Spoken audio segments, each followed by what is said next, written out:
The main female artists of the modern British period, I mean, there are so many, it's so exciting to see them all have this resurgence. You have Winifred Nicholson, you have Prunella Clough, Barbara Hepworth, Eileen Agar.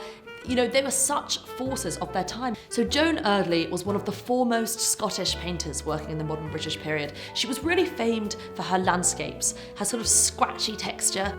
In this time in her life, which was 1953, she actually rented a flat in Glasgow in order to engage in the community and engage with the slum kids who were, you know, surrounding her. And this is an example of that. This boy with a fringe sandy, I love the kind of unknownness of the work, but also the kind of intimacy of it.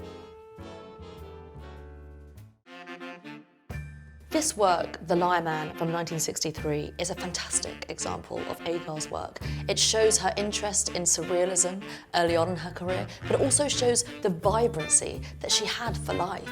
You might not actually know immediately that it is an instrument that this man is playing, but actually once you know that, there is this real element of music, of dance. You know, it's almost reminded me of Matisse's sort of cut-out figures. There's a real element of modernism, but also freshness. I mean, she was the kind of foremost British surrealist, yet why don't we know enough about her?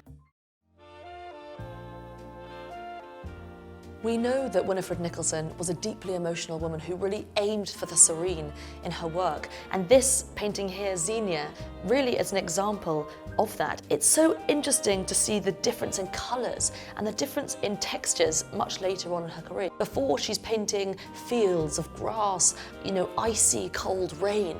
Here, we get this sense of a real burning, a sun burning onto these flowers. There's a real flatness to them, which I think creates so much electricity.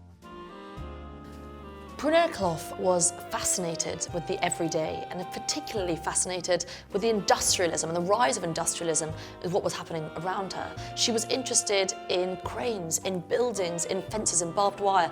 We don't often see black paint in painting, but what she's doing is she's really emphasising not just what's happening in the landscape around her, but she's also really looking at the sombre tones and the sombre emotion that's happening in 1948 in Britain.